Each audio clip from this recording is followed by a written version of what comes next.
আমার নাম সুরভি। বয়স ২২। বাবা মায়ের প্রথম সন্তান। আমরা ৩ বোন ১ ভাই। আমি সবার বড়। আমার পরে ছোট ভাই, তারপরে বাকি ২ বোন।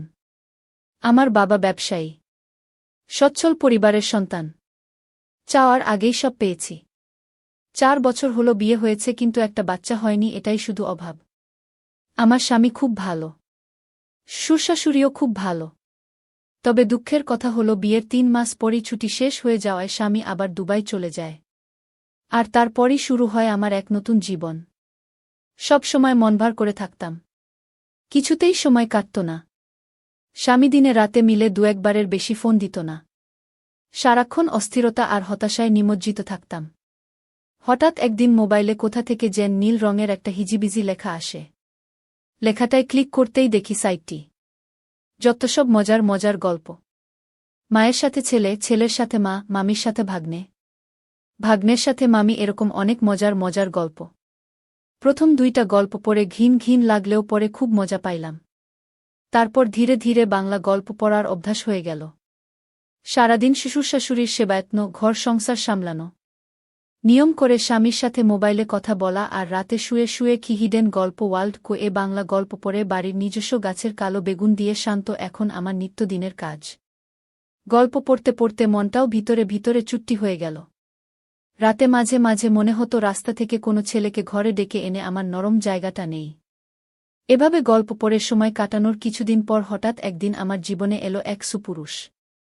হাসি আর ঠাট্টার ছলে নিজের অজান্তেই জড়িয়ে পড়ি। বিশ্বাস করেন আর না করেন, এখন আমার কাছে সারা পৃথিবী একদিকে আর অন্যদিকে আমার প্রেম।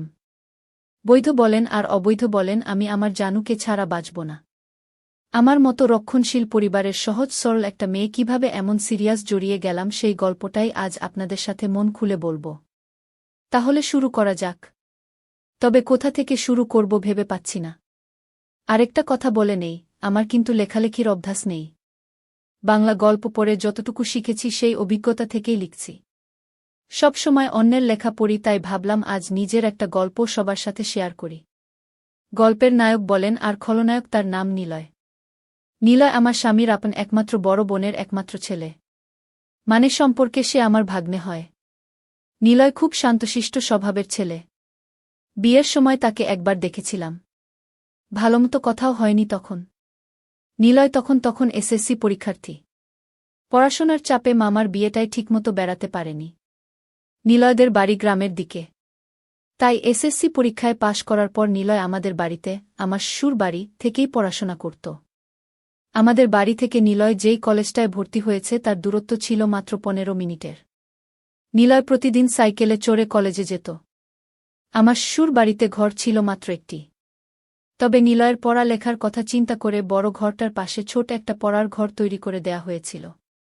ঘরটায় চেয়ার টেবিল সহ একটা খাটিয়াও ছিল। তবে রাতে নিলয় বড় ঘরটার একটা রুমে থাকত। আমাদের বড় ঘরটায় ৩টা রুম। একটা রুমে আমি আর আরেকটা রুমে আমার শ্বশুরশাশুড়ি থাকত। মাঝখানের রুমটা অবশ্য ফাঁকা ছিল। তবে নিলয় আসার পর মাঝখানের রুমটায় একটা খাট বসানো হয় এবং নিলয় মাঝখানের রুমটাই থাকে। রাতে পড়া শেষ করে এসে মাঝখানের রুমটায় ঘুমায়। নিলয় খুব মেধাবী। এসএসসিতে সে A+ পেয়েছে। নিলয় কথাবার্তা খুব কম বলে। প্রয়োজন ছাড়া কারো সাথে কথা বলে না, এমনকি তার নানানানির সাথেও না। আর আমার দিকে তো ঠিকমতো তাকাই না। আমার শ্বশুরশাশুড়ি বয়স্ক মানুষ, সারাক্ষণ ঘরেই থাকেন। শ্বশুর চশমা ছাড়া ঠিকমতো দেখেনি না। আর শাশুড়ি হাতির মতো মোটা শরীর নিয়ে নড়তেই পারে না। সারাক্ষণ বিছানায় শুয়ে শুয়ে পান চিবায়। শ্বশুর দিনের বেলায় এদিকে সেদিক গেলেও শাশুড়িকে আজ পর্যন্ত ঘরের বাহিরে যেতে দেখি নাই। সে যাই হোক, নিলয় আমাদের বাড়িতে এসেছে ১৫ দিন হল। এখন অবধি আমার সাথে ঠিকমতো কথাই বলেনি। আমাকে খুব লজ্জা পায়। আমি আর নিলয় একসাথেই খাওয়া দাওয়া করি। শ্বশুরশাশুড়ির খাবার তাদের বিছানার উপর দিয়ে আসি আর আমি নিলয় একসাথে খাই। নিলয় বাড়িতে আসার পর আমার ওই গল্প পড়াটা আর হচ্ছে না। কারণ পড়া শেষ করে এসে কখন ডাক দিয়ে বলবে, মামি দরজা খোলো। তাই সারাক্ষণ তার অপেক্ষায় থাকতাম। সে খুব পড়ত। রাতে 10টার আগে খেতে আসত না। মাঝে মধ্যে তো 11টা-12টা অবধি পড়ত। আমি প্রায়ই ঘুমিয়ে যেতাম। নিলয় তখন সামনের দরজায় ডাক দিয়ে না পেয়ে ঘরের বাম সাইটের দরজায় এসে ডাকত। অর্থাৎ আমি যেই রুমটায় ঘুমাতাম ঠিক ওই রুমটার বাহিরের দরজার দিকে এসে ডাকত। তখন আমি লাফিয়ে উঠে গিয়ে দরজা খুলতাম। একদিন নিলয় অনেক রাত্র অবধি পড়ল। তা প্রায় রাত 12টা কি 12:30 হবে। আমি তো ঘুমে অস্থির। নিলয় এসে প্রায় 10-15 মিনিট ডাকাডাকি করেও আমাকে জাগাতে পারছিল না। উপায় না পেয়ে সে রান্নাঘর থেকে মাছ ধরার ছিপ দিয়ে জানালার ফাঁক দিয়ে আমার গুতা মারল। আমি লাফিয়ে উঠলাম। তারপর গিয়ে দরজা খুলে দিলাম। আমি ভাত খাওয়ার জন্য বাসন পরিষ্কার করতে চাইলে নিলয় বলল, নিলয় মামি আমি ভাত খাব না, তুমি শুয়ে পড়ো। আমি, কেন? ভাত খাবে না কেন? ভাত না খেয়ে কেউ রাতে ঘুমায়? নিলয়, না, তোমার চোখে অনেক ঘুম। এমনিতেই তোমাকে রোজ রাত জাগিয়ে কষ্ট দেই, আজ অনেক রাত হয়েছে। এবার তুমি শুয়ে পড়ো, আমি সকালে উঠে খাব। আমার কোনো সমস্যা নেই। তোমার যতক্ষণ মন চায় পড়ে এসো। মাঝে মধ্যে চোখটা একটু লেগে যায় আর কি। নিলয়, আমার জন্য তুমি শুধু শুধু জেগে থাকবে কেন? কাল থেকে আমি পড়ার ঘরটাই ঘুমাবো, আর নানা নানিকে যখন খাবার দাও তখন আমাকেও ডাক দিও, ওই সময় আমিও খেয়ে নেব। সন্ধ্যা রাতে খেয়ে নিলে রাত জেগে পড়তে পড়তে ক্ষুধা লাগবে না? তখন কি খাবে? আর তাছাড়া এত বড় ঘর থাকতে তুমি ওই ঘরে ঘুমাবে কেন? আমি কি কখনো বলেছি তোমার জন্য আমার সমস্যা হচ্ছে? তুমি কি বাহিরের কেউ? তুমি তো আমাদের নিজেদের মানুষ। তোমার জন্য এইটুকু করতে পারব না? নিলয়, ঠিক আছে মামি। অনেক রাত হয়েছে, এবার ঘুমাও, এই ব্যাপারে সকালে তোমার সাথে আলাপ করব। এটা বলেই নিলয় সোজা তার বিছায় গিয়ে শুয়ে পড়ল। আর আমিও আমার রুমে চলে আসলাম। তবে আর যাই হোক, আজ প্রথম নিলয় আমার সাথে এত কথা বলেছে, কিন্তু একবারও আমার চোখের দিকে তাকায়নি। এখন সকাল 8টা। নিলয় এখনও ঘুম থেকে ওঠেনি। কাল অনেক রাতে ঘুমিয়েছে, তাই একটু বেশি ঘুমাচ্ছে। এমনিতে প্রতিদিন সকাল 7টার সময় ঘুম থেকে উঠে উঠোনে হাঁটাহাঁটি করে। নিলয়কে কখনো সকালে পড়তে দেখিনি। নিলয়কে ডাক দিতে হবে, কারণ 10টায় ক্লাস আছে। তাই নিলয়কে ডাক দিলাম। নিলয় ওঠো, 8টা বাজে, কলেজে যাবে না? নিলয়, কয়টা বাজে? 8টা। 8টা বাজে বলতেই লাফিয়ে উঠল। তারপর গোসল করতে গেল। মিনিট 10 মধ্যে গোসল শেষ করে নাস্তা খেয়ে সোজা কলেজে চলে গেল। এরপর ঠিক 2টার সময় কলেজের ক্লাস শেষ করে বাসায় ফিরল। মাঝে মধ্যে অবশ্য 12টা-1টার দিকেও চলে আসে। পড়ার ঘরে বই খাতা রেখে গোসলখানায় হাত মুখ ধৌত করতে গেল।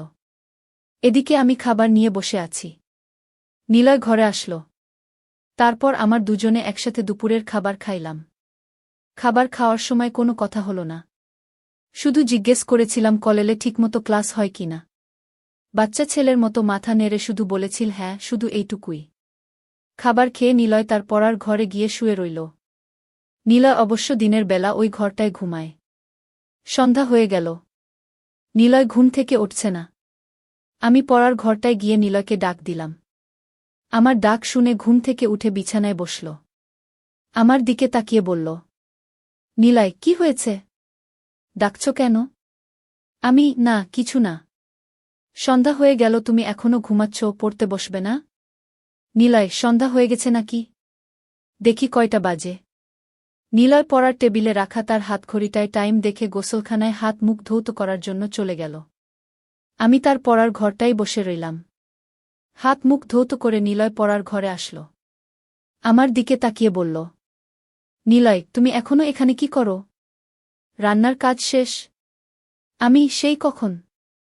কেন, ক্ষুধা লাগছে নাকি? নিলয়, আরে না, কি যে বলো, এই সন্ধ্যার সময় ক্ষুধা লাগে নাকি? তবে চা হলে ভালো হতো। চা পাতা মনে হয় ঘরে নেই। কাল থেকে তোমাকে চা করে দেব, ঠিক আছে? নিলয়, ঠিক আছে। এখন যাও, আমি পড়তে বসব। আচ্ছা বাবা, তুমি মনোযোগ দিয়ে পড়ো, আমি গেলাম। আমাদের বড় ঘরটায় চলে আসলাম। ঘণ্টা 2 পরে শ্বশুরশাশুড়িকে রাতের খাবার দিলাম। শ্বশুরশাশুড়ি খাচ্ছে। আমি পাশেই বসে আছি। হঠাৎ শ্বশুর বলল, বৌমা, নিলয় ঠিকমতো পড়ালেখা করে তো? তুমি একটু খেয়াল রেখো। বাবা, আপনি কোনো চিন্তা করবেন না, নিলয় খুব ভালো ছেলে, তাকে পড়ার জন্য বলতে হয় না। সে নিজেই নিজের পড়া শেষ করে নেয়। তা জানি, কিন্তু তারপরেও আমাদের দায়িত্ব আছে না? নিলয়কে নিয়ে আপনাদের কোনো চিন্তা করতে হবে না, আমি সারাক্ষণই তার সাথে সাথে আছি। আর বাবা কাল সকালে নিলয়ের জন্য দোকান থেকে চা পাতা নিয়ে আসবেন। নিলয় আজ সন্ধ্যার সময় চা চেয়েছিল, আমি বলছি কাল থেকে দেব। শাশুড়ি, তাদের বাড়িতে সবাই চা খাওয়ার অভ্যাস। আমিও একবার তোমাকে বলবো বলবো বলেও ভুলে গেছি। তোমার সুরের আনার দরকার নেই। বাজার সদাই যা লাগে এখন থেকে নিলয়কে দিয়েই নিয়ে আসবে। নিলয়কে সকালে আমি বলে দেব। আর বৌমা, সকালে নাস্তা করার সময় আমাকে মনে করিয়ে দিও, আমি নিলয়ের সাথে কথা বলবো। ঠিক আছে মা। আমি তাদের খাওয়া শেষ হওয়া অবধি বসে রইলাম। খাওয়া শেষে বাসনপত্র গুছিয়ে আমার রুমে গিয়ে মোবাইলে বাড়িতে মায়ের সাথে কথা বললাম। কথা বলতে বলতে রাত প্রায় 10টা হয়ে গেল। এবার দেখি নিলয় কি করছে। আমি দরজা খুলে নিলয়ের পড়ার ঘরের কাছে গেলাম। ঘরের কাছে যেতেই নিলয়ের পড়ার শব্দ পাইলাম। পড়ার শব্দ পেয়ে আমি আর ঘরে ঢুকলাম না, কারণ নিলয় রাগ করতে পারে। তাই বড় ঘরে চলে আসলাম। রাত প্রায় 11টার উপরে, কিন্তু নিলয় এখনও ঘরে আসছে না। আমি একা একা জেগে আছি। পড়ার ঘরে যে যাব সেটারও সাহস পাচ্ছি না, কারণ আমি রাতের বেলা অন্ধকারে ভয় পাই। তাই বাহিরে না গিয়ে সামনের জানালা খুলে বসে রইলাম। অপেক্ষার পর অপেক্ষা, কিন্তু নিলয় ঘরে আসছে না। পড়ার ঘরে না হয় ঘুমাবে, কিন্তু খেতে আসবে তো? আমার কিচ্ছু ভাল লাগছে না। কি করব ভেবে পাচ্ছি না। সুরকে ডাকব নাকি ডাকব না তাও বুঝতে পারছি না।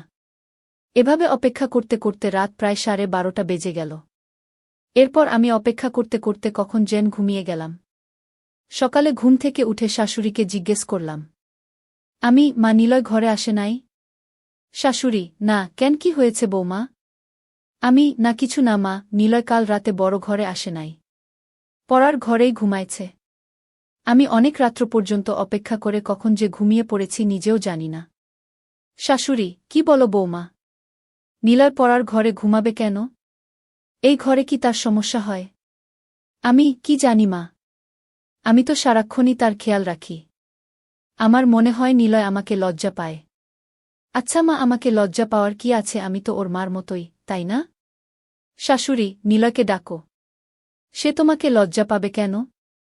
তুমি তো তাকে অনেক খাতির যত্ন করছো, সেটা তো আমি নিজেই দেখছি। তাহলে সে এমন করবে কেন? এটা তো ঠিক না। সে এখানে লেখাপড়া করবে, যখন যা লাগবে তোমাকে বলবে, তুমি না দিলে আমাদের বলবে। আর তুমি তো আমার লক্ষ্মী বৌমা। কত সুন্দর করে সংসারের সব দায়িত্ব নিজের কাঁধে নিয়েছ। কই নিলয়, কই, ডাকো তাকে। ঠিক আছে মা। আপনি চিন্তা করবেন না। কয়দিন গেলে এমনিতেই লজ্জা চলে যাবে। দেখি নিলয় কি করছে। এখনো ঘুম থেকে কেন উঠছে না? 8টার উপরে বাজে। কলেজের সময় হয়ে যাচ্ছে না? আমি শাশুড়ির সাথে কথা বলে নিলয়ের পড়ার ঘরে গেলাম। এখনো দরজা বন্ধ। তার মানে নিলয়ের ঘুম ভাঙ্গেনি। আমি দরজায় টোকা মেরে নিলয় নিলয় বলে ডাকতে লাগলাম। নিলয়ের কোনো সাড়া শব্দ নেই। অনেকক্ষণ ধরে ডাকছি, কিন্তু তার কোনো হুঁশই নেই। ঘরটায় আবার কোন জানালাও নেই যে তাকে জানালার পাশে গিয়ে ডাকি। পুরো ঘরটায় একটাই দরজা। যাই হোক, এবার জোরে জোরে দরজায় থাপ্পড় মারতে থাকলাম। প্রায় 15-20 মিনিট ডাকাডাকির পর নিলয় দরজা খুলল। দরজা খুলেই আবার বিছানায় গিয়ে শুয়ে পড়ল। আমি বুঝতে পারলাম না ঘুমে কাতরাচ্ছে নাকি অসুস্থ হয়ে পড়ল। আমি ঘরে ঢুকে তার মাথায় হাত দিলাম। হাত দিতেই দেখি শরীরে প্রচণ্ড জ্বর। শরীরটা যেন পুড়ে যাচ্ছে। আমি ভয় পেয়ে গেলাম। দৌড়ে বড় ঘরে এসে শাশুড়িকে বললাম। শাশুড়ি তো আবার সুন্দরবনের হাতি, চলাফেরা করতে পারে না। তাই আমাকে বলল, বৌমা, নিলয়ের শরীরটা ভিজা কাপড় দিয়ে মুছে দাও আর কপালে জলপট্টি দাও। আমি শাশুড়ির কথামতো বালতিতে পানি নিয়ে নিলয়ের শরীর থেকে কাঁথা সরিয়ে তার সারা শরীর ভিজা কাপড় দিয়ে মুছে দিলাম। তারপর কপালে জলপট্টি দিলাম। প্রায় ঘণ্টাখানি তার পাশে বসে রইলাম। এরপর আস্তে আস্তে নিলয় চোখ খুলতে লাগল। আমি তাকে ধরে উঠে বসালাম। বসানোর পর নিলয় আমাকে বলল, মামি, রাতে যখন জ্বর অনুভব করি তখন সাথে সাথে গিয়ে তোমাকে ডাক দিয়েছিলাম, কিন্তু তুমি গিয়েছিলে, তাই তোমাকে আর বেশি ডাকাডাকি করিনি। আমি বললাম, এটা কোনো কথা হলো নিলয়? তুমি অসুস্থ, একা একা এই ঘরে কেন ঘুমালে? আমার জানালায় জোরে থাপ্পড় মারতে, নয়তো বাম দিকের দরজাটায় জোরে একটা লাথিই মারতে। এভাবে একা একা কষ্ট করার কোনো মানে হয়? এভাবে 10 মিনিট কথা বলার পর নিলয় উঠে দাঁড়াল। তারপর খাট থেকে নেমে সোজা গোসলখানায় গেল। গোসলাখানা থেকে হাতমুখ ধৌত করে বড় ঘরে গেল। নিলয়কে বড় ঘরে যেতে দেখে আমিও বড় ঘরে চলে গেলাম। বড় ঘরে এসে তাকে নাস্তা দিলাম। নাস্তা করতে করতে তার শরীরের জ্বর কিছুটা কমে গেল। কলেজে যাওয়ার মতো সময় আর শরীরের কন্ডিশন কোনটাই ছিল না। তাই নিলয় আজ কলেজে গেল না। বাড়িতেই হাঁটাহাঁটি করছে। আমি রান্না করছি, হঠাৎ দেখি নিলয় আমার পেছনে দাঁড়িয়ে আছে।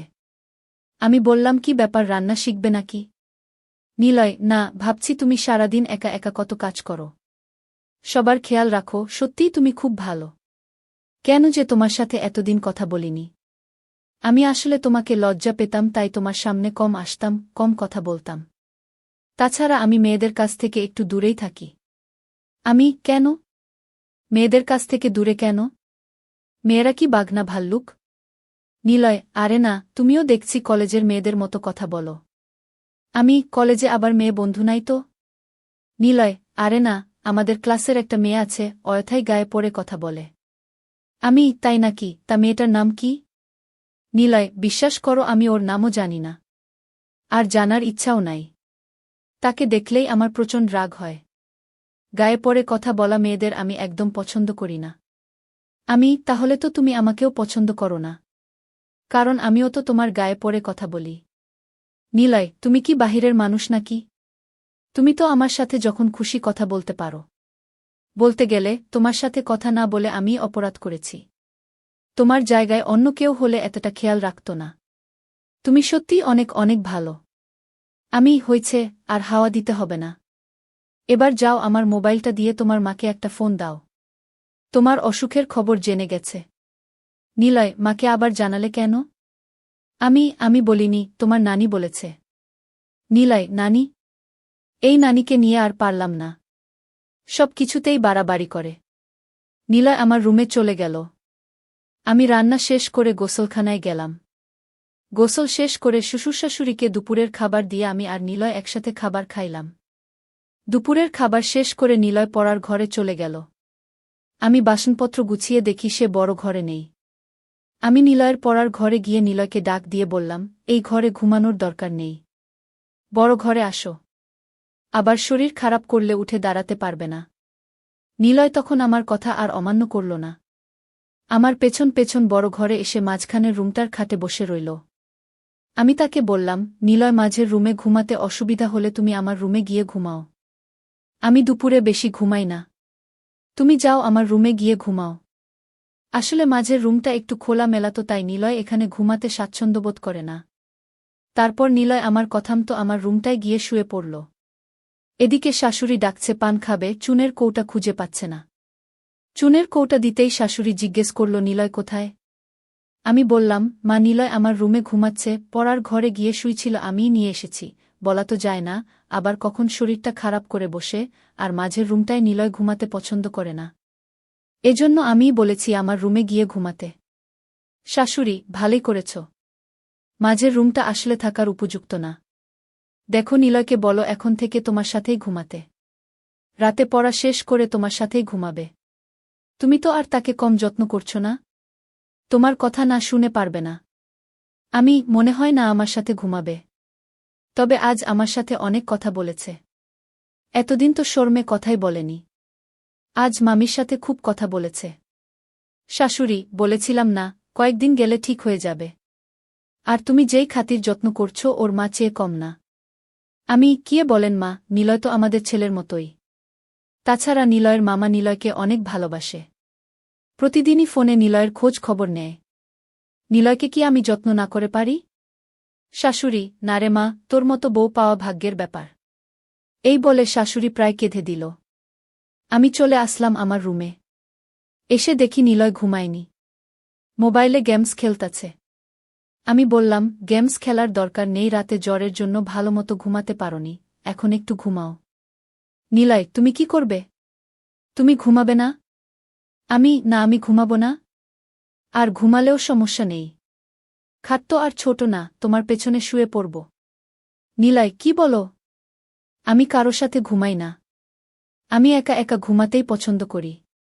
তাছাড়া আমার ঘুমের স্টাইল ভালো না, ঘুমের মধ্যে হাত পা কখন কোথায় যায় নিজেও জানি না। আমি হেসে বললাম, হাত পা আর কোথায় যাবে? এই রুম ছেড়ে তো আর যাবে না? নিলয়, তুমি তো দারুণ কথা জানো। হাসতে হাসতে, তুমি খুব মজার মানুষ। তোমার মনটা অনেক ভালো। আমি এত ভালো ভালো বলা লাগবে না, এবার ঘুমানোর চেষ্টা করো। তোমার অমত থাকলে আমি মাঝের রুমে গিয়ে ঘুমাই। নিলয়, না না, সমস্যা নেই। আমার চোখে এত ঘুম নেই এখন। তুমি সারাক্ষণ কাজকর্ম করো, তোমার এখন একটু বিশ্রাম দরকার। তুমি ঘুমাও, আমি সাইলেন্স মুডে তোমার মোবাইলটায় একটু গেমস খেলি। আচ্ছা তুমি গেমস খেলো, আমি ঘণ্টাখানি ঘুমাই। এই বলে আমি ঘুমিয়ে পড়লাম। ঘুম থেকে উঠে দেখি নিলয় নেই। ঘরের বাহিরে গিয়ে দেখি উঠানে হাঁটতাছে। সন্ধ্যাও ঘনিয়ে আসছে। এর মধ্যে আমি রান্না ঘরে গিয়ে নিলয়ের জন্য নুডলস বানালাম। নিলয় নুডলস দেখে খুব খুশি। তারপর নুডলস খেয়ে পড়ার ঘরে গিয়ে পড়তে বসল। ঘণ্টাখানি পড়ার পর আমি গিয়ে তাকে নিয়ে আসলাম। বললাম, আজ আর এত পড়ার দরকার নেই। শরীর ভাল হলে কাল থেকে আবার পড়া শুরু করবা। নিলয় আমার সাথে বড় ঘরে চলে আসল। রাতের খাবার খেয়ে উঠার আগেই শাশুড়ি নিলয়কে ডাকল। নিলয়, নিলয়। নিলয়, আসছি নানি। কি হয়েছে? ডাকছ কেন? নিলয়ের নানি, ওই ছোট ঘরটা বানাইছি তোর পড়ার জন্য, থাকার জন্য না। মাঝের রুমটায় ঘুমাতে না পারলে তোর মামির সাথে ঘুমা। তোর মামি কি তোকে মুরব্বিদের কথা শুনতে হয়? শুধু লেখাপড়া করলে হয় না, আদব কায়দাও শিখতে হয়। নিলয়, ঠিক আছে। তুমি ঘুমাও, আমি মামির সাথেই ঘুমাবো। শাশুড়ির সাথে কথা বলে নিলয় যখন মাঝের রুমের খাটে বসল, ঠিক তখনই হঠাৎ তার শরীরটা আবার আগুনের মতো গরম হতে লাগল। শরীরটা যেন পুড়ে যাচ্ছে। নিলয় মামি মামি বলে ডাকতে লাগল। আমি আমার রুমে ছিলাম। দৌড়ে গেলাম নিলয়ের কাছে। কি হয়েছে নিলয়? নিলয়, মামি দেখো, আমার শরীরটা আবার গরম হয়ে যাচ্ছে। শরীরটা যেন কাঁপছে। ঠিক আছে বাবা, তুমি বসো, আমি তোমার শরীরটা ভিজা কাপড়ে মুছে দিচ্ছি। আমি শাশুড়িকে বললাম, মা, নিলয়ের আবার খুব জ্বর এসেছে। শরীরে আগুন ধরার অবস্থা। কি করব?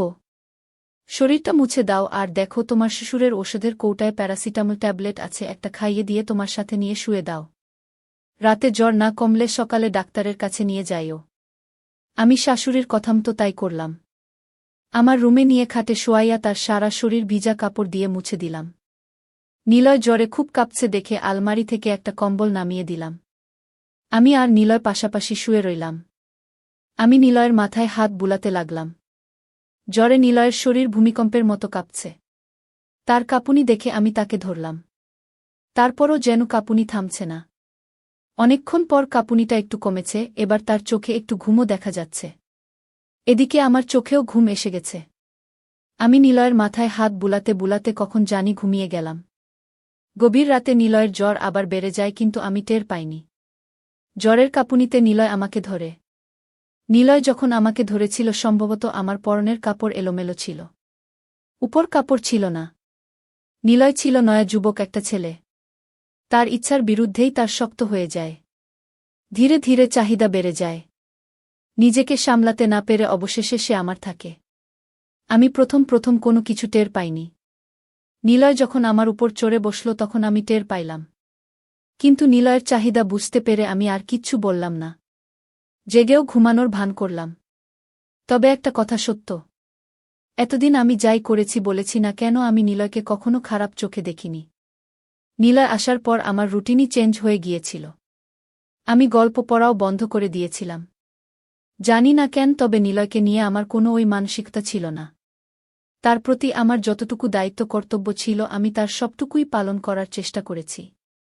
প্রত্যেকটা মেয়েরই চাহিদা থাকে, তাই বলে সব জায়গায় সবার সাথে সব কিছু করে না, ভাবেও না। যাই হোক, আমি ঘুমের ভান করে রইলাম। এদিকে নিলয়ের চাহিদা বেড়েই চলছে। খোলার চেষ্টা করছে, কিন্তু বয়স কম। আগে কখনো এসব করেনি, তাই খুলতে পারছে না। খুলতে না পেরে উপর দিয়েই আমার দুটো শুরু করল। রাত নামতেই আম্মু আব্বার ঘর থেকে চিৎকারের আওয়াজ ভেসে আসতে শুরু করত। একবার ভাবলাম, কি ব্যাপার, দেখতে গেলে কি হয়, ওই দুইজন কি নিয়ে এত হইচই করছে। আম্মু আব্বার শোবার ঘরটা আমার কক্ষের ঠিক পাশেই, আর আমার রুমের জানালাটা সরাসরি তাদের ঘরের দিকে খোলা। জানালাটা খুব পুরনো না হলেও ২-৩ জায়গায় ছিদ্র হয়ে গিয়েছিল। ছিদ্র দিয়ে উকি দিয়ে দেখতেই আব্বুকে আম্মুকে কোনো কাজ করতে বলতে দেখলাম, কিন্তু আম্মু রাজি হচ্ছিলেন না। হঠাৎ আব্বু কিছু একটা দেখালেন, আম্মুর আপত্তি গলে গেল। তাদের এভাবে দেখে আমার গায়েও এক অদ্ভুত রকমের চুলকানি শুরু হল। হাতের সাহায্যে চুলকানি মেটাতে মেটাতেই আব্বুর চোখে পড়ে গেলাম আমি। পরদিন সুযোগ পেয়েই তিনি, হ্যালো বন্ধুরা, আজকের রোমাঞ্চকর গল্পে স্বাগতম। আমি নেহা, পাটনা শহরের বাসিন্দা। আমাদের বাড়িটা বিশাল, এখানে থাকি আম্মু আব্বু আর দাদু দাদুর সঙ্গে। বাবা মায়ের একমাত্র সন্তান বলে আদরেতনে বড় হয়েছি। যৌক্তিক অযৌক্তিক সব চাহিদাই পূরণ করেছেন তারা, তাই আমাকে বলতে পারেন নেষ্টবালা। বয়স ১৯, কিন্তু শরীর দেখলে কেউ বিশ্বাস করবে না, বাইশোর্ধ্ব মেয়ের মতো গড়ন। এর পেছনে আমি নিজেই দায়ী। ১৬ বছর বয়স থেকেই রাতজাগা পার্টির নেশা ধরেছে। আমাদের বাসায় ৫টি কক্ষ। একটায় আম্মু আব্বু, অন্যটায় দাদু দাদু যারা সারাদিন নিজেদের ঘরেই কাটান। তৃতীয় আর সবচেয়ে সুন্দর কক্ষটা আমার। বাকি দুটো শূন্য থাকে, মেহমান এলে সাজিয়ে তোলা হয়। আব্বুর বয়স ৪০, আম্মুর ৩৫। কম বয়সে বিয়ে হয়েছে বলে দুজনেই দেখতে বেশ যুবক যুবতী। আব্বু ব্যস্ত ব্যবসায়ী, সময় পান না বললেই চলে। আম্মু সৌন্দর্যে ভরপুর হলেও চিন্তাভাবনায় পুরনো যুগের। সারাদিন সংসার আর শ্বশুর শাশুড়ির সেবায় কেটে যায়। একটা বিষয় পরিষ্কার, আম্মু আব্বুর জন্য সময় বের করতে পারেন না। তার অসম্পূর্ণ ইচ্ছেগুলোই তাদের মধ্যে কলহের কারণ। সেদিন রাতের কথা, খাওয়া সেরে সবাই ঘুমাতে গিয়েছি। হঠাৎ আম্মু আব্বুর ঘর থেকে ঝগড়ার শব্দ। আমার কক্ষের পাশেই তাদের রুম, তাই প্রতিটি শব্দ স্পষ্ট শুনতে পাচ্ছিলাম। ঝগড়া যেন তীব্র হতে লাগল। প্রথমবার নয়, তবু জানতে ইচ্ছে করল বিষয়টা কি। প্রথমে ভাবলাম সরাসরি জিজ্ঞেস করি, কিন্তু লজ্জা পাবেন ভেবে থেমে গেলাম। কৌতূহল চেপে রাখতে না পেরে উঠে বসলাম। আমার ঘরের জানালার ছিদ্র দিয়ে উকি মারলাম। প্রথমে কিছু বোঝা গেল না। লাইট বন্ধ করে চোখ ঠেকাতেই অদ্ভুত এক দৃশ্য। শরীরে বিদ্যুৎ খেলে গেল, কখনো দেখিনি তাদের এভাবে। আব্বু আম্মুকে কিছু করতে বলছিলেন, কিন্তু আম্মু বারবার না করে চলেছেন। আমার দৃষ্টি আটকে গিয়েছিল সেখানে, ইচ্ছে করেও সরাতে পারছিলাম না। তাদের কথাবার্তা আমার কানে ঢুকছিল না, মনটা অন্য কোথায় হারিয়ে গিয়েছিল। বুকটা ধুকধুক করছে, যেন মুখে আটকে আসবে। কিছুক্ষণ পর আব্বু একটা জিনিস দেখালেন। আম্মু প্রথমে রেগে গেলেন, তারপর লজ্জায় নতনয়না। তাদের মধ্যেও যেন একটা উত্তাপ তৈরি হচ্ছিল। ইশারায় আব্বুকে কাছে টানলেন আম্মু। স্বামী স্ত্রীর মতোই লেগে রইলেন প্রায় ১.৫-২ ঘণ্টা। শেষে আম্মু লাইট বন্ধ করে শুয়ে পড়লেন। অন্ধকারে আর কিছু দেখা গেল না। আমি নিজের বিছানায় গিয়ে শুয়ে রইলাম। চোখের সামনে ভেসে বেড়াচ্ছে সেই দৃশ্য। ভাবছিলাম, আমার জীবনেও যদি কেউ আসত। এমন সময় গা জ্বালা শুরু হল। হাতের সাহায্য নিতেই মনে হল কেউ যেন দেখছে। পাত্তা না দিয়ে পুরনো স্মৃতি ভেবে ভেবে আধ ঘণ্টা কেটে গেল। শেষে ক্লান্ত হয়ে পাজামা খুলেই ঘুমিয়ে পড়লাম। পরদিন সকাল ৭টায় আম্মুর ডাক, নেহা উঠো, কলেজ যেতে হবে না নাকি? চমকে উঠে বাথরুমে ঢুকলাম। আবারও সেই চুলকানি। শাওয়ার চালিয়ে শান্ত করলাম নিজেকে। হ্যাটার পর কলেজের ইউনিফর্ম পরে ডাইনিং টেবিলে গেলাম। আব্বুকে গুড মর্নিং বলে পাশের চেয়ারে বসলাম। নাশতা শেষ করে বের হওয়ার সময় মনটা ভারী হয়ে উঠল। ফোন দিয়ে আটলাম, বাস মিস করেছে, আব্বু স্কুটিতে করে পাঠিয়ে দেবেন। আম্মু রাজি করালেন আব্বুকে। স্কুটি বাইরে এনে অপেক্ষা করতে লাগলাম। আব্বু সাধারণত গাড়ি ব্যবহার করলেও আজ হেলমেট পরে উঠলেন। ১০ কিলোমিটার পথের মাঝামাঝি এসে প্রস্তাব দিলাম, আব্বু, এবার আমি চালাই। তিনি প্রথমে চমকালেও শেষমেশ হ্যান্ডেল ধরে রাখার শর্তে রাজি। প্ল্যান কাজ করছে। আব্বুর বাহু ঘিরে ধরে সামনে বসলাম। তার শ্বাসের গরমায় গা শিউরে উঠল। কলেজ গেটে নামার সময় ইচ্ছে করল আরও কিছুক্ষণ থাকতে। ফিরতি পথে আব্বুর মুখে একটা অদ্ভুত দ্বিধা দেখলাম। বাড়ি ফিরে দেখি শুধু দাদু দাদি। আম্মু বাইরে, আব্বু অফিসে। বাথরুম থেকে বেরিয়ে এসে ভাবছি, এই আবেগের ঘূর্ণিঝড়টা কোথা থেকে এল। তাই চুপচাপ বিছানায় শুয়ে পড়লাম। কখন ঘুম এসে গেল, টেরই পেলাম না। চোখ মেলতেই দেখি সন্ধ্যা ৫টা। গোসল সেরে অন্যরকম পোশাক পরলাম। আজ বিশেষভাবে সাজতে চেয়েছিলাম। আব্বুর ফিরতে এখনো সময় আছে, কিন্তু আম্মু কখন আসবেন তার ঠিক নেই। ৭টা বাজতেই দরজার বেল বেজে উঠল। ছুটে গিয়ে খুলতেই আব্বু মুচকি হেসে বললেন, মেয়ে, আজকে তো ছলমলে দেখাচ্ছিস। কথাটায় মন ভরে গেল। পরিকল্পনা ঠিক পথে এগোচ্ছে। ফ্রেশ হতে গেলেন তিনি। আমি চায়ের কেটলি চাপালাম। আব্বু ফিরে এসে রান্নাঘরের দরজায় দাঁড়িয়ে গল্প জুড়ে দিলেন। পিছন ফিরে তাকাতেই দেখি তার দৃষ্টি আমার দিকে। বুঝলাম, আজই হয়তো সময় এসেছে। চা ঢেলে দিলাম, নিজেকে শান্ত করতে বাথরুমে গেলাম। ফিরে এসেই হতাশা, আম্মু তো চলে এসেছেন।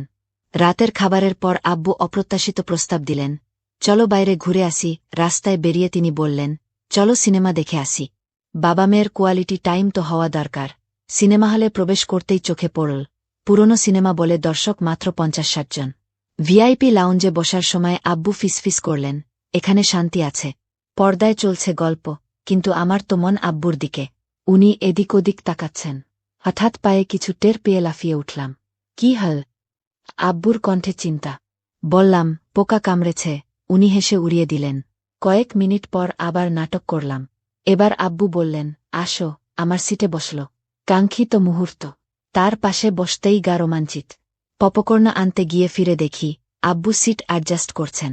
অন্ধকারে তার হাতটা হঠাৎ আমার হাতের ওপর এলো। দুজনার শ্বাস দ্রুত হয়ে উঠল। শেষ পর্যন্ত সাহস করে হাতটা ধরে ফেললাম। পুরো সিনেমা জুড়ে চলে নীরব আলাপন। 2 ঘণ্টা পর লাইট জ্বলতেই নিজেদের সামলে নিলাম। বাসায় ফেরার পথে আব্বুর গালে লজ্জার রং। বাড়িতে শুধু দাদুর উপস্থিতি। রাতের খাবারে আম্মু জানতে চাইলেন, কেমন কাটল? আব্বু আমার দিকে তাকিয়ে বললেন, অসাধারণ ছিল। এই গল্পটি আপনার কেমন লাগল কমেন্টে জানান। লাইক, সাবস্ক্রাইব আর বেল আইকন চেপে রাখুন পরবর্তী রোমাঞ্চের জন্য। আমার স্ত্রী চাকরিতে যোগ দেওয়ার পর থেকে খুবই ব্যস্ত হয়ে পড়েছিল। আমাদের মধ্যে যে ঘনিষ্ঠতা ছিল তা ক্রমশ কমতে লাগল। ঠিক তখনই আমার জীবনে আমার স্ত্রীর এক বান্ধবী এসে হাজির হয়, যে আমাকে খুব যত্ন করতে শুরু কর। একদিন আমি আমার স্ত্রীর কাছে ঘনিষ্ঠ হতে চাইলাম, কিন্তু সে আমাকে দূরে সরিয়ে দিল। তখন আমি আমার স্ত্রীর বান্ধবীর কাছে চলে গেলাম, কারণ আমার মধ্যে পুরুষত্বের জোয়ার ততক্ষণে খুব প্রবল হয়ে উঠেছিল। এরপর রাতে আমি সেই বান্ধবীর সাথে সময় কাটালাম। হ্যালো বন্ধুরা, আজকের গল্পে আপনাদের স্বাগত জানাই। এই গল্পে আমি এক পুরুষ চরিত্রের ভূমিকায় আছি।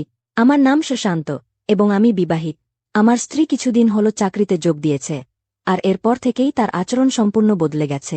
সে আমার সাথে খুব কম কথা বলত। অফিস থেকে ফিরে সবসময় ক্লান্ত থাক। সে এতটাই ব্যস্ত হয়ে পড়েছিল যে আমার প্রতি তার দায়িত্বটুকুও ভুলে যেতে শুরু কর। ধীরে ধীরে আমার মন খারাপ হতে শুরু কর। তখনই আমার স্ত্রীর বন্ধু আমাদের জীবনে আসে। একদিন সে আমাদের বাড়ি আসে এবং প্রথম থেকেই তাকে দেখে আমি মুগ্ধ হয়ে যাই। তারপর থেকে কখনো কখনো সে কাজের জন্য আমাদের বাড়িতে আসত। মাসটা দেখতে দেখতে কেটে গেল। সেই দিন আমার স্ত্রী তার চাকরির 1 মাস পূর্ণ করল এবং বন্ধুবান্ধবদের নিয়ে একটি পার্টি দিল। সে আমাকে কিছুই জানায়নি, বরং তার বন্ধুর মুখেই আমি এই খবর পাই। আমি অবাক হয়ে পার্টিতে উপস্থিত হই। সেখানে আমার হ্যালো বন্ধুরা, তোমরা সবাই কেমন আছো? আমার নাম নেহা, আর আমার বিয়ে হয়েছে 5 বছর হল। আমার বয়স 25 বছর। আমার স্বামী সরকারি চাকরি করেন, তাই বেশিরভাগ সময় বাড়ির বাইরেই থাকেন। আমাদের বিয়ের 4 বছর কেটে গেছে, কিন্তু এখনও আমাদের কোনো সন্তান হয়নি। হয়তো এর কারণ, তিনি আমাকে খুব একটা সময় দেন না। বিয়ের প্রথম দিকে সবকিছু ঠিকঠাকই ছিল, কিন্তু আস্তে আস্তে দূরত্ব বাড়তে শুরু করল। এখন তো সপ্তাহের পর সপ্তাহ কেটে যায়, তবু তার কাছ থেকে কোনো আপন ভাব পাই না। শুরুতে এই পরিবর্তনটা বুঝতে পারিনি, কিন্তু এখন এটা আমার অভ্যাসে দাঁড়িয়ে গেছে। সারাদিন বাড়ির কাজে ব্যস্ত থাকি, আর রাতে একা একাই পাশ ফিরে ঘুমিয়ে পড়ি। কোনো চাওয়া নেই, কোনো খোঁজ নেই, সঙ্গ দেওয়ার মতো কেউ নেই। তবে এই শূন্যতা এখন আমার ভেতরে গেঁথে গেছে। আমার শ্বশুরজি সবসময়ই শান্ত স্বভাবের মানুষ। স্বামী না থাকলেও তিনি আমার সব কাজ করে দেন। মাঝে মধ্যে আমারই লজ্জা করে যায়। আমার জন্য রোজ চা বানানো, হালকা কাশতে কাশতে জল চাওয়া, কিংবা রাতে আঙিনায় বসে গল্প করা, এসব এখন আমার দিনচর্যার অংশ হয়ে গেছে। সেদিন সকালে হালকা ঠান্ডা হাওয়া আমার গায়ে বিলি কাটছিল। আমি আঙিনায় খাটিয়া পেতে নিয়েছিলাম। হাওয়ার ঝাপটায় আমার ওড়না সরে গেল, আর ঠিক তখনই দেখলাম শ্বশুরজি দরজার কাছে দাঁড়িয়ে। তিনি চুপচাপ আমার দিকে তাকিয়েছিলেন, তারপর বললেন, বৌমা, এখানে ঘুমিয়ে পড়েছ। তার গলায় একটা হালকা কাঁপুনি ছিল, কিন্তু আমার গায়ে ততক্ষণে কাটা দিয়ে উঠেছিল। নিজেকে সামলে বললাম, বাবুজি, ভেতরে খুব গরম লাগছিল, তাই এখানে চলে এসেছি। তিনি মুচকি হেসে বললেন, হাওয়াটা সত্যিই ভালো চলছে, আমিও এখানে বসে পড়ি। তিনি আমার পাশে খাটিয়াটা টেনে বসে পড়লেন। তার বসতেই আমি আরও অস্বস্তিতে পড়ে গেলাম। এই অদ্ভুত বেচাইনি কিসের? কেন তার উপস্থিতিতে আমার ভেতরে একটা অদ্ভুত উষ্ণতা ছড়িয়ে পড়ছিল। তার দৃষ্টির আভাস পেয়ে আমি চোখ নামিয়ে নিলাম, কিন্তু এবার চাইলেও উঠে যেতে পারলাম না। তিনি আস্তে করে জিজ্ঞেস করলেন, বৌমা, ঠান্ডা লাগছে না তো? আমি মাথা নিচু করে বললাম, না, ঠিক আছি। তিনি হালকা হেসে বললেন, নিজেরও খেয়াল রাখো। তার কথায় একটা অদ্ভুত আপনত্ব ছিল। কিছুক্ষণের জন্য চারপাশ নিস্তব্ধ হয়ে গেল। হাওয়া হালকা ঠান্ডা হয়ে এসেছিল। আমি শাড়িটা ঠিক করতে লাগলাম। হঠাৎ হাওয়ার একটা তেজি ঝাপটা এলো, আমার চুল ছড়িয়ে গেল। চুল গোছাতে হাত বাড়াতেই তার হাতের সঙ্গে আমার হাত ঠক্কর খেল। আমি ঘাবড়ে হাত সরিয়ে নিলাম, কিন্তু তিনি পিছিয়ে না গিয়ে আমার চোখের দিকে তাকালেন। সেই মুহূর্তে যেন সময় থেমে গেল। তার ছোঁয়ায় আমার হৃৎপিণ্ড দ্রুত লাফাতে শুরু করল। কেন জানি না, তার চোখের সঙ্গে চোখ মেলাতে পারছিলাম না। কোথাও যেন তার কাছাকাছি আসার একটা টান অনুভব করছিলাম। তারপর শ্বশুরজি উঠে চলে গেলেন। রাত হয়ে গিয়েছিল, কিন্তু আমি বিছানায় শুধেও ঘুমোতে পারছিলাম না। পাশ ফিরতে ফিরতে শুধু সেই মুহূর্তটাই মনে পড়ছিল। শ্বশুরজির পাশে বসা, তার গভীর চোখে আমার মধ্যে কিছু খোঁজা, তার কণ্ঠস্বর, তার ভঙ্গি আর তার ছোঁয়া। আমি মাথা ঝাঁকালাম, না, আমার এভাবে ভাবা উচিত নয়। কিন্তু কি করব, চোখ বন্ধ করলেই সেই মুহূর্তগুলো চোখের সামনে ভেসে উঠছে। সকালে উঠে দেখলাম, হৃদয়ের কোনো কোণে একটা অদ্ভুত অনুভূতি জন্ম নিয়েছে। আঙিনায় শ্বশুরজি আগে থেকেই দাঁড়িয়েছিলেন, তার মুখে সেই গভীর হাসি। আমি চোখ নামিয়ে তাড়াতাড়ি রান্নাঘরে চলে গেলাম। চা বানাতে বানাতে নিজের সঙ্গে লড়াই করছিলাম। এসব ভুল, আমি কেন তার সম্পর্কে এভাবে ভাবছি? চায়ের ট্রে নিয়ে তার কাছে গেলাম। তার মুখ আগের মতোই খবরের কাগজে ঢাকা ছিল, কিন্তু এবার আমি টের পাচ্ছিলাম তার চোখ আমার দিকে। আমি আস্তে বললাম, বাবুজি, আপনার চা। তিনি কাগজ নামিয়ে আমার দিকে তাকালেন, তারপর বললেন, বৌমা, সকালে এত তাড়াতাড়ি উঠে যাও, ক্লান্তি লাগে না? আমি মাথা নিচু করে বললাম, ক্লান্তি তো লাগে বাবুজি, তবে এটা অভ্যাস হয়ে গেছে। তিনি চায়ে একটা চুমুক দিয়ে আমার দিকে তাকিয়ে বললেন, অভ্যাস হয়ে গেছে নাকি বাধ্যতা বনে গেছে? আমি তার চোখের দিকে তাকালাম। সেখানে একটা গভীরতা ছিল, কিছু একটা যেন বলতে চাইছিল, চাইলেও চোখ ফিরিয়ে নিতে পারছিলাম না। তার ঠোঁটে সেই হালকা হাসি, যেটা প্রতিবার আমার ভেতরে কিছু জাগিয়ে তোলে।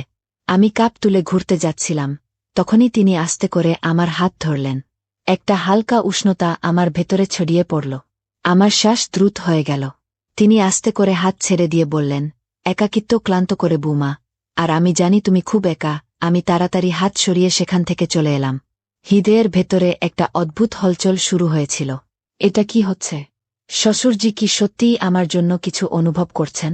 ঘরে এসে দরজা বন্ধ করলাম। আয়নায় নিজেকে দেখলাম, গাল লাল, কপালে হালকা ঘাম, শ্বাস এখনো অস্থির।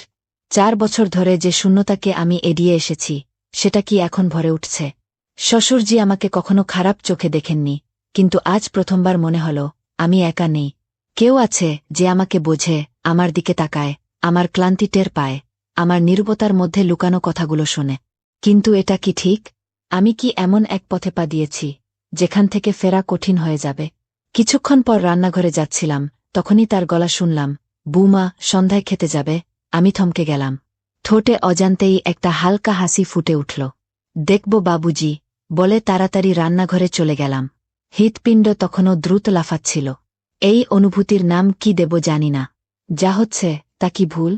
কিন্তু সত্যি বলতে, এই অনুভূতিগুলো থেকে পালাতেও আর ইচ্ছে করছে না। সকাল থেকেই মনে একটা অদ্ভুত বেচাইনি। হৃদয় বারবার মনে করিয়ে দিচ্ছিল, আজ আমি শ্বশুরজির সঙ্গে খেতে যাব। নিজেকে অনেক বোঝানোর চেষ্টা করলাম, এটা শুধু একটা সাধারণ দিনের মতোই হবে। কিন্তু সত্যি বলতে, আজকের দিনটা সাধারণ ছিল না। আজ প্রথমবার নিজের সঙ্গে মিথ্যে বলতে পারছিলাম না। শাড়ি ঠিক করতে করতে আয়নায় নিজেকে দেখলাম।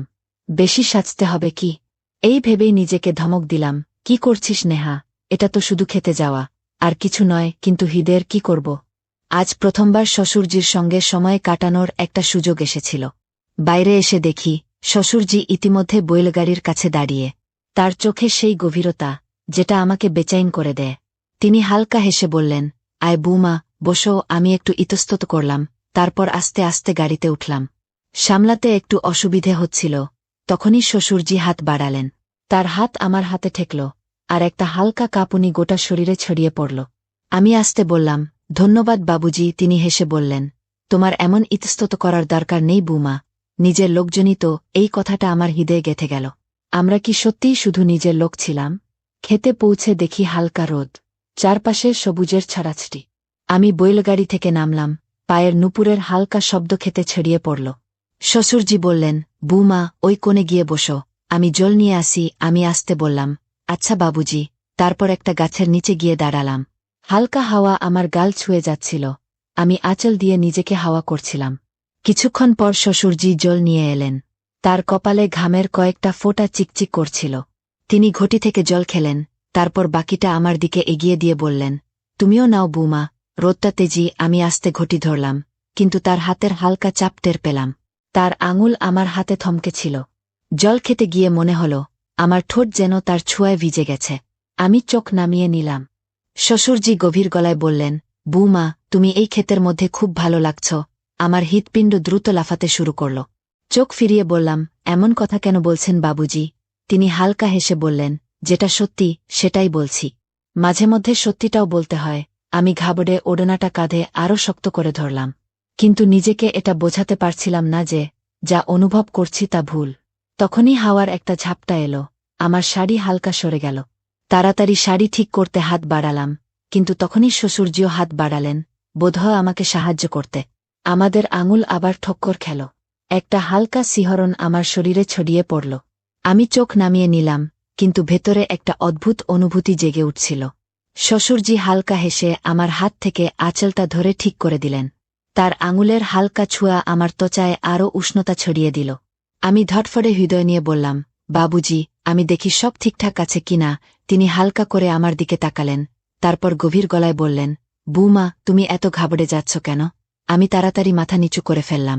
কিছু বলতে চাইলাম, কিন্তু ঠোঁট শুকিয়ে গিয়েছিল। সত্যি বলার সাহস ছিল না, আবার লুকিয়ে রাখার শক্তিও ছিল না। দিন যত গড়াচ্ছিল, শ্বশুরজির কাছে থেকেও আমি নিজেকে তার কাছাকাছি অনুভব করছিলাম। তার সঙ্গ, তার কথা, তার হালকা ছোঁয়া, সবকিছু আমাকে আস্তে আস্তে তার দিকে টানছিল। সন্ধ্যা পর্যন্ত আমার ভেতরে একটা অদ্ভুত হলচল চলছিল। এটা কি সত্যিই শুধু একজন বউয়ের শ্বশুরের প্রতি সম্মান, নাকি আমার মধ্যে একটা নতুন চাওয়া জেগে উঠছিল? সন্ধ্যা হয়ে গিয়েছিল, ক্ষেতে সূর্য ডুবে যাচ্ছিল, হালকা হাওয়া বইছিল, কিন্তু আমার ভেতরে একটা অদ্ভুত গরম ভাব। শ্বশুরজির ছোঁয়া, তার চোখের গভীরতা, তার কথাগুলো, সবকিছু মনে কোথায় যেন আটকে গিয়েছিল। বৈলগাড়ি তৈরি ছিল। আমি শাড়ি ঠিক করতে করতে তার কাছে গেলাম। উঠতে একটু অসুবিধে হচ্ছিল। তখনই শ্বশুরজি হাত বাড়ালেন, আয় বৌমা, আমি সাহায্য করি। তার গলা নরম ছিল, কিন্তু তাতে কিছু একটা ছিল যা আমার হৃৎপিণ্ডের ধটফড়ানি বাড়িয়ে দিল। আমি একটু ইতস্তত করে হাত বাড়ালাম। তার শক্ত আঙুল আমার নরম হাত ধরতেই একটা অদ্ভুত উষ্ণতা আমার শিরায় ছড়িয়ে পড়ল। আমি তাড়াতাড়ি বৈলগাড়িতে বসতে বসতে বললাম, ধন্যবাদ বাবুজি। শ্বশুরজি হালকা হেসে আমার দিকে তাকিয়ে বললেন, তুমি খুব তাড়াতাড়ি ঘাবড়ে যাও বৌমা। আমি চোখ নামিয়ে নিলাম। তিনি কি আমার মনের হলচল বুঝে ফেলেছেন? পথটা নির্জন ছিল, দূর দূর পর্যন্ত কেউ নেই। বৈলগাড়ি আস্তে আস্তে দুলতে দুলতে চলছিল। আমি একদিকে বসে, আর শ্বশুরজি অন্যদিকে। রাতের হালকা ঠান্ডায় হাওয়া আমার গাল ছুঁয়ে যাচ্ছিল, কিন্তু আমার শরীর অন্য কারণে গরম ছিল। শ্বশুরজির উপস্থিতি, তার দৃষ্টির তাপ। কিছুক্ষণ পর বৈলগাড়ি একটা ঝাঁকুনি দিয়ে থেমে গেল।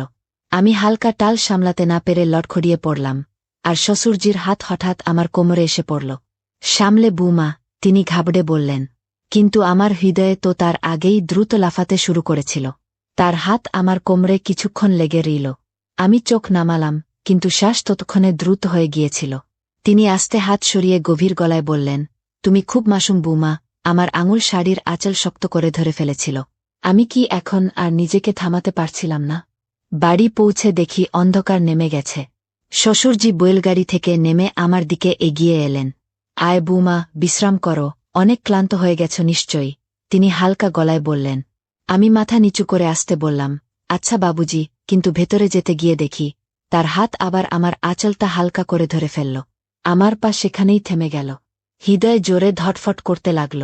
বৌমা, তার গলা নিচু ছিল, কিন্তু তাতে কিছু ছিল যা আমার ভেতরে গেঁথে গেল। আমি আস্তে মাথা ঘোরালাম। আমাদের চোখাচোখি হল, আর এবার আমি চোখ নামালাম না। কিছু একটা ছিল যা অসম্পূর্ণ থেকে গিয়েছিল, কিছু একটা ছিল যা এবার খোলাখুলি সামনে আসতে চলেছিল। ঘরে এসে বিছানায় বসলাম, কিন্তু হৃদয় তখনও বৈলগাড়ির সেই মুহূর্তে আটকে ছিল। শ্বশুরজির আমার আঁচল ধারা, তার গভীর চোখ আমার চোখে ডুবে যাওয়া, সবকিছু যেন থমকে গিয়েছিল। আমি আস্তে কবজি ছুঁলাম, যেখানে তার হালকা ছোঁয়া পড়েছিল। সেই ছোঁয়া এখনও টের পাচ্ছিলাম। এটা কি হচ্ছে আমার সঙ্গে? আমি নিজেকে বললাম। 4 বছরের একাকিত্ব আমাকে হয়তো এই মোড়ে এনে দাঁড় করিয়েছে। স্বামীর কাছ থেকে কোনো আপনত্ব পাইনি, আর এখন হৃদয় অন্যদিকে টানছে। আমি পাশ ফিরে শুয়ে পড়লাম। চোখ বন্ধ করার চেষ্টা করলাম, কিন্তু মনে শ্বশুরজির মুখ ঘুরতে লাগল, তার হালকা হাসি, তার কথায় লুকানো অনুভূতি, আর তার আমার কাছে আসা। তখনই দরজায় হালকা টোকা পড়ল। বৌমা, ঘুমিয়ে পড়েছ কি? শ্বশুরজির গলা। আমি ঘাবড়ে গেলাম, কিন্তু নিজেকে সামলে উঠে দরজা খুললাম। সামনে সেই চোখ, সেই গভীরতা।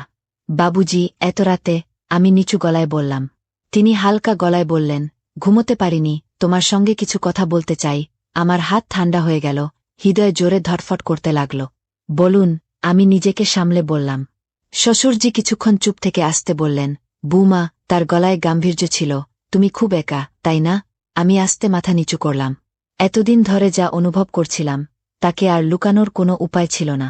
তিনি বললেন, আমি জানতাম, কিন্তু দেখতে চেয়েছিলাম তুমি সত্যিই কতটা অসহায়। আমি চমকে তার দিকে তাকালাম। তাহলে কি এসব একটা পরীক্ষা ছিল? বৌমা, তিনি এগিয়ে বললেন, আমি ভেবেছিলাম হয়তো তোমার কারো সাহায্য দরকার, কিন্তু তোমার আমার নয়, তোমার স্বামীর সাহায্য দরকার।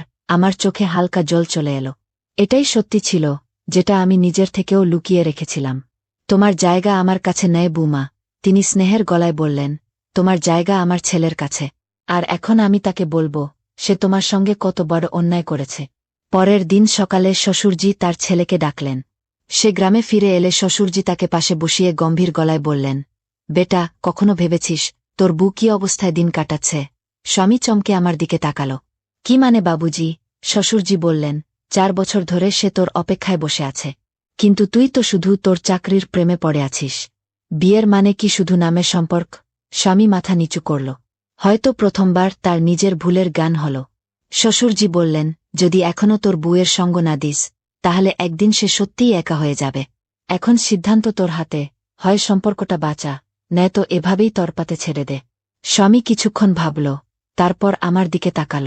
আমার মুখে আশা ছিল, কিন্তু ভয়ও ছিল। তারপর সে শ্বশুরজির পা ছুঁয়ে বলল, বাবুজি, আপনি ঠিক বলেছেন। আমি এখন থেকে চাকরি ছেড়ে দেব, আমার বউয়ের সঙ্গে থাকব, ক্ষেত সামলাব, কিন্তু আর ওকে একা ছাড়ব না। কয়েক মাস পর সবকিছু বদলে গেল। স্বামী চাকরি ছেড়ে দিয়েছিল, এখন পুরো মন দিয়ে বাড়ি আর ক্ষেতের দিকে দেখছিল। এখন সে আমার সঙ্গে ছিল, আমার হাত ধরতে, আমার সুখ দুঃখের সঙ্গী হতে। আস্তে আস্তে আমিও বদলাতে লাগলাম। এখন আমি আর একা নেই, আমার জগৎ এখন পূর্ণ হয়ে গেছে। কয়েক বছর পর আমাদের কোলও ভরে গেল। 1 নয়, 2 ছেলের সঙ্গে আমাদের পরিবার সম্পূর্ণ হল। শ্বশুরজি আমাদের দেখে মুচকি হাসতেন। তিনি শুধু শ্বশুরের নয়, একজন বাবারও কর্তব্য পালন করেছিলেন।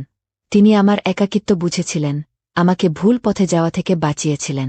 আজ যখন পেছন ফিরে তাকাই, তখন বুঝতে পারি, একজন শ্বশুর চাইলে তার বৌমার জীবন সামলে দিতে পারেন। এই গল্প একজন ভালো শ্বশুরের উদাহরণ, যিনি তার বৌমার অনুভূতি বুঝলেন আর তাকে সঠিক পথ দেখালেন। বন্ধুরা, এই গল্প থেকে আমরা একটা বড় শিক্ষা পাই। একজন স্ত্রীর শুধু স্বামীর নামের প্রয়োজন হয় না, তার ভালোবাসা আর সমঝের প্রয়োজন হয়।